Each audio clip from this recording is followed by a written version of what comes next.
معزز سامعین و ناظرین، السلام علیکم ورحمۃ اللہ وبرکاتہ۔ آج سوال یہ کیا گیا ہے کہ جب عورتیں بالوں میں کنگھی کرتی ہیں، کنگھی میں بال پھنس جاتے ہیں یا ٹوٹ جاتے ہیں، شرعی طور پہ ان بالوں کا عورتوں کو کیا کرنا چاہیے؟ اور دوسرا سوال یہ کیا گیا ہے کہ جب بچوں کی جھنڈ ہم اترواتے ہیں، بچی ہو یا بچہ ہو، تو ان بالوں کا کیا کرنا چاہیے؟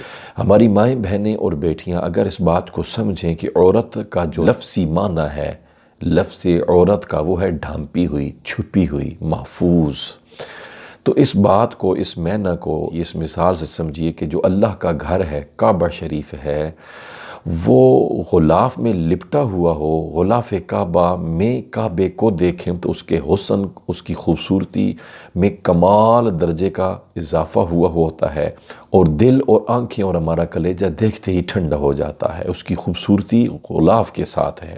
قرآن مجید اللہ کی لا ریب کتاب ہے، لیکن بغیر غلاف کے اس کی خوبصورتی وہ نہیں ہوگی جو غلاف آپ اوپر ڈالیں گے، باندھیں گے، پھر وہ غلاف میں دیکھ لیں، بغیر غلاف کے دیکھ لیں، آپ کو پتہ چل جائے گا کہ غلاف کے ساتھ ڈھانپا ہوا وہ کتاب ہوگی تو کتنا اس کا حسن دوبالا ہو جاتا ہے۔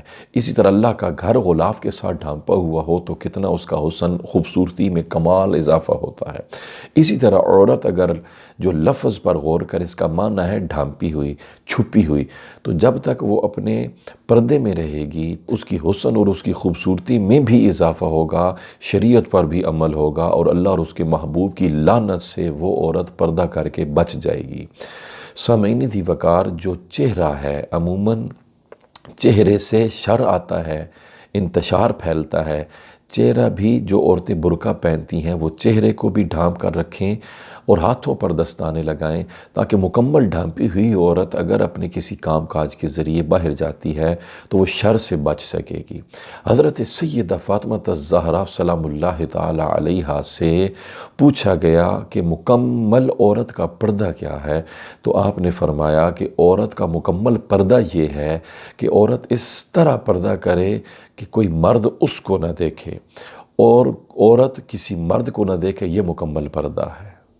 تو سامعین ذی وقار، حضرت اسماء بنت امیس، آپ حضرت سیدۃ النساء مخدومہ کائنات حضرت فاطمہ الزہرا شہزادی کونین کے ساتھ زیادہ رہا کرتی تھیں، تو آپ حضرت اسماء بنت امیس کہتی ہیں سیدۃ النساء مخدومہ کائنات حضرت بی بی پاک فاطمہ الزہرا پریشان رہتی تھیں، اس سوچ میں رہتی تھیں کہ جب عورت مر جاتی ہے، اسے چرپائی پر لٹا دیا جاتا ہے، وہ اس وقت اس چیز پر قدرت نہیں رکھی ہوئی ہوتی کہ جسم کو ہلا سکے، کیونکہ جان نکلی ہوئی ہوتی ہے، تو جو غسل کا اہتمام کر رہی ہوتی ہیں عورتیں، اس وقت میں سوچتی ہوں کہ جسم کی بے پردگی نہ ہو۔ تو اس بات کو جب حضرت اسماء بنت امیس نے سنا تو انہوں نے عرض کی، اے شہزادی کونین، اے بنت رسول، اے فاطمہ الزہرا سلام اللہ تعالی علیہا، میں نے حبشہ کی طرف جب ہجرت کی تھی تو دیکھا تھا کہ جب حبشہ کی عورتوں میں سے کوئی عورت مر جاتی ہے تو اس کی چرپائی کے 4 پایوں پر 4 لکڑیاں باندھ دیتے ہیں، اور ان لکڑیوں کو درمیان میں سے جوڑ کر باندھ دیتے ہیں، اور پھر اوپر کپڑا گنبد نما کی طرح ڈال دیتے ہیں۔ عورت مرنے کے بعد بھی عورت کا پردہ قائم و دائم رہتا ہے اور بے پردگی نہیں ہوتی۔ حضرت اسماء بنت امیس کہتی ہیں، دنیا والوں، یہ میں نے بات کرنے کی دیر تھی، حضرت فاطمہ الزہرا کا چہرہ کھلکھلا اٹھا اور خوش ہو گئی۔ فرمایا، اے اسماء بنت امیس، تم نے تو میری فکر ختم کر دی اور اس بات کا حل نکال دیا۔ میں قربان جاؤں حضرت سیدہ فاطمہ الزہرا کے پردے پر، آپ کی ناموس پر، آپ کی چادر تطہیر پر، کہ آپ کو زندہ تو زندہ جانے کے بعد بھی ڈر تھا کہ عورتوں کے پردے کا کیا ہوگا۔ ایک ایسا حل دے گئیں، ایک ایسی سوچ دے گئیں، ایک ایسا کردار دے گئیں کہ عورتیں دنیا میں زندہ رہیں تو بھی با پردہ، لیکن جائیں تو اس حال میں جائیں کہ ان کی بے پردگی مرنے کے بعد بھی جسم کی نہ ہو۔ سامعین ذی وقار، حضرت عبداللہ ابن مکتوم صحابی رسول رضی اللہ تعالی عنہ باس بیٹھے ہیں، حضور علیہ السلام بھی ہیں، حضور علیہ السلام کی ازواج مطہرات بھی بیٹھی ہیں۔ حضور کی ازواج مطہرات نے پردہ نہیں کیا عبداللہ ابن مکتوم سے، تو حضور نے پوچھا، تم نے ان عبداللہ ابن مکتوم سے پردہ کیوں نہیں کیا؟ تو ازواج مطہرات عرض کرتی ہیں، یا رسول اللہ، وہ نابینا ہیں، ہم نے اس لیے پردہ نہیں کیا۔ تو میرے کریم نبی نے فرمایا، تم تو نابینا نہیں ہونا، تو کسی دروازے یا سے، کسی راستے سے بھی شر کا ڈر تھا تو وہ شریعت نے بند کر دیا، تاکہ فتنہ اور شر اٹھے ہی نہیں۔ تو سامعین دی وقار جو عورتیں پردہ کرتی ہیں وہ اللہ اور اس کے محبوب کی رحمتوں اور برکتوں کی حقدار ہیں، لیکن جو بے پردگی کرتی ہیں وہ اللہ رسول کی لعنت کی حقدار ہیں۔ وہ بے پردگی میں رہتی ہیں، اس دنیا میں بھی ذلت اور رسوائی کا نشان سمجھا جاتا ہے اور آخرت میں بھی وہ بربادی کی حقدار بن جاتی ہیں۔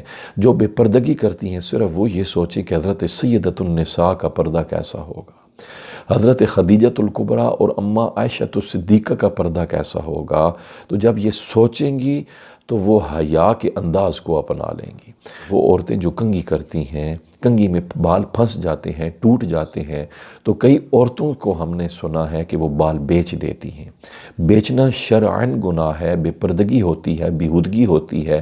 عورت کے بال بازاروں میں بکتے ہیں، بک بنتی ہے، پھر مرد اور عورتیں اس کو خریدتے ہیں۔ عورتیں بالوں کو بیچے بھی نہیں، ایک اور دوسرا وہ عورتیں بال باہر پھینک بھی نہیں سکتی نجاست کے ڈھیر پر، کوڑا کرکٹ کے ڈھیر پر۔ وہ عورتیں بال نہ پھینکیں نہ بیچیں۔ جو بال کنگھی میں پھنس گئے ہیں یا ٹوٹے ہیں، ان کے پاس جمع ہو گئے ہیں، وہ شرعی طور پہ اس کو، وہ پارٹ آف باڈی ہے، جیسے میت کو زمین میں دفنایا جاتا ہے، اللہ کا شاہکار ہے، انسان اللہ کی تخلیق ہے، تو مٹی میں دفن کر دیا جاتا ہے۔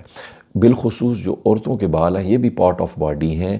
عورت کے بالوں کی بیہودگی اور بے پردگی ہوتی ہے، اسلام نے سخت منع کیا ہے، تو وہ عورتیں گناہگار ہوتی ہیں۔ بلکہ عورتیں ان کنگھی کرنے کے بعد کنگھی سے پھنسی ہوئی بالوں کو نکال کر یا ٹوٹے ہوئے بالوں کو جمع کر کے ایک شاپر میں ایک جگہ پہ رکھیں، پھر جب بال جمع ہو جائیں تو پھر ان کو مٹی میں دفن کر دیں۔ یہ شریعت نے اجازت دی ہے۔